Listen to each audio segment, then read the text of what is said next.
At so ayan, hi guys, welcome back sa channel natin. At ayan, ito na si chapter 1112. Pero bago tayo magsimula, ay sa mga may trip sa inyo ng solo leveling, ay ayan, sinisimulan ko na po yan dun sa may Facebook page natin. So tinutuloy lang natin kung saan natapos dun sa may anime. At yung link nito ay nandiyan lang po sa may description at saka sa may comment section. So sa may mga trip niyan, ay pakifollow na lang po itong si Facebook page natin. So yun lang naman, at ulit, ay huwag na nga natin patagalin pa.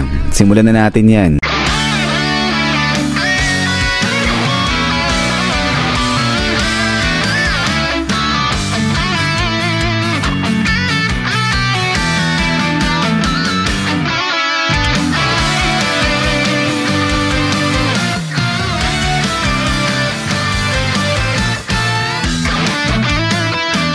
At so dito ngayon magsisimula sa mga Marines dahil na-report na nga na itong mga natitira pa ng mga pacifistas dyan sa may Egged Island, lahat sila natalo na. So hindi nabanggit sa report kung sinong tumalo sa lahat ng mga pacifistas na yan, pero syempre ang tumalo dyan ay walang iba kundi si Saint Venus. Habang sa kabilang banda, dito sa side naman ni Frankie, tinalo niya ito namang si Red King gamit yung kanyang strong right. So matindi, tumatalo na ng isang Vice Admiral itong si Frankie natin. So sa mga nakakalimot, ito pong si Red King, isa pong Vice Admiral yan. Habang sa kabilang banda ay ito namang si Bonnie, ginawa niyang bata. Ito namang si Vice Admiral Pomsky at sinipa niya pa yan. So matindi, ito si Bonnie walang awa. So kaya nga si Vice Admiral Guillotine nagugulat ito kay Bonnie, ang cruel daw nito ni Jewelry Bonnie. At so ayan, pagkatapos ng talunin ng dalawa na to, itong dalawang Vice Admiral ay balik naman dito yan sa side na New York. Dahil dito naman ay nilid niya na si Saint Mars papunta nga sa room kung nasaan yung monitor kung saan lumabas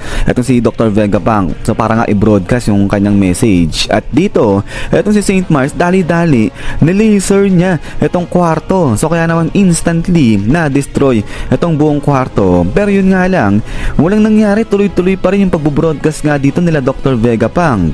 At then, ay dito na nga ipinaliwanag ngayon New York na yung totoong source kung saan nga nanggagaling yung pag-broadcast nga nila Dr. Vegapunk ay mula dito sa bagong create nga nila Dr. Vegapunk na Denden Mushi, na kung tawagin ay Haishin Denden Mushi. At etong Denden Mushi na to ay nakatago lang daw yan kung saan dyan. So kaya naman, etong si Saint Mars ngayon naisip niya na pasabugin niya na lang itong buong laboratory, nang sa ganun sumabog din o masira na nga rin itong Denden Mushi na to. Pero pinigilan ni York itong si Saint Mars, at ang sabi niya nga dyan na wag ituloy ni Saint Mars itong pinaplano niya, kasi nga yung weapon development floor at saka pati yung power plant nandiyan kung nasaan sila. So kapag pinasabog ni Saint Mars itong laboratory, dahil sa lakas ng destruction niyan, pwedeng madamay nga rin daw at ma-destroy din pati yung punk records, at hindi maganda yon. Pero ayan, habang nag-uusap dito etong dalawa, ay etong si Saint Mars biglang meron siyang nasense na maliit na boses. So kaya nga ang sabi niya dito,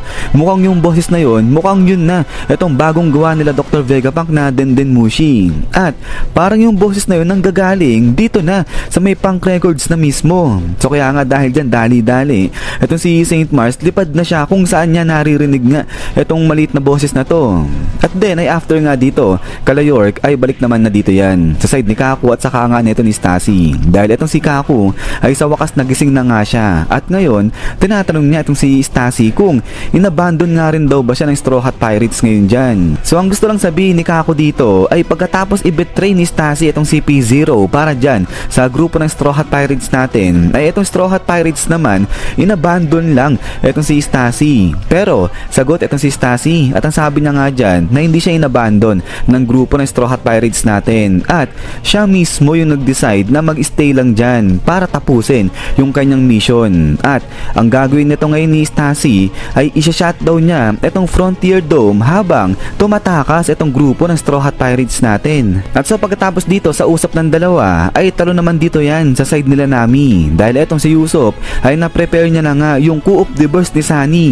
Pero dahil nga sa wala na o sira na si Vega Force 1, kaya hindi na makakalipad etong si Sunny nang ganong kalayo papunta dun sa may karagatan. Pero sagot nga dito etong si Edison, at ang sabi niya nga dito kala Usopp ngayon na magtiwala sila sa kanya, at sabay lipad ngayon etong si Edison papunta dun na sa may barrier. At ngayon biglang nag-prompt o may nag-notice dito kay Edison at sinasabi sinasabi na external damage simulation ay nasa 78% na. So pasira na, ibig sabihin etong si Edison. Pero sabi nga dito ni Edison na hindi pa siya pwedeng mamatay ngayon dyan, sabi niyang ganyan. So mukhang mababawasan pa ata ulit na isa pang Vegapunk dyan. Pero pagkatapos nga dito sa side nila Edison ay balik na dito yan sa side nila Luffy, dahil eto namang si Saint Jupiter ay naghigop naman siya bigla dyan ng hangin. So kaya naman dahil dyan etong si Luffy hindi sila makamove forward ngayon at napapatras pa sila. So kaya nga dahil dito nagalit etong si Luffy, sabi niya nga dyan, ikaw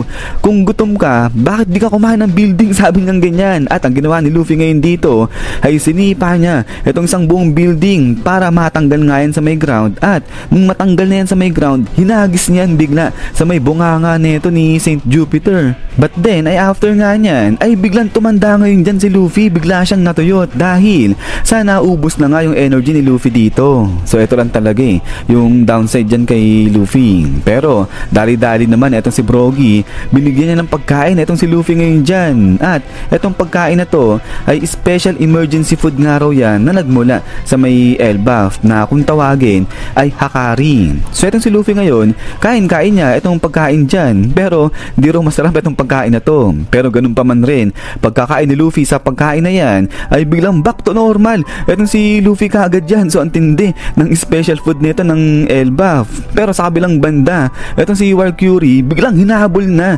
etong grupo nila Luffy. So kaya naman etong si Luffy, inatake niya etong si Valkyrie gamit etong kanyang Red Rock at sinuntok niya sa may noo etong si Valkyrie dyan. Pero hindi tinablan etong si Valkyrie at etong si Luffy pa yung nasaktan. So dahil nga raw yan sa tigas ng ulo ni Valkyrie. So yun pala, take note lang, yung sa pagbabalik ni Luffy dito kaagad-agad ay yan lang yung sa kanyang pagiging normal form. So hindi pa siya nag-Nika form, at yung attacking ginawa niya laban dito kay Valkyrie yung Red Rock ay naka-normal form lang siya niyan.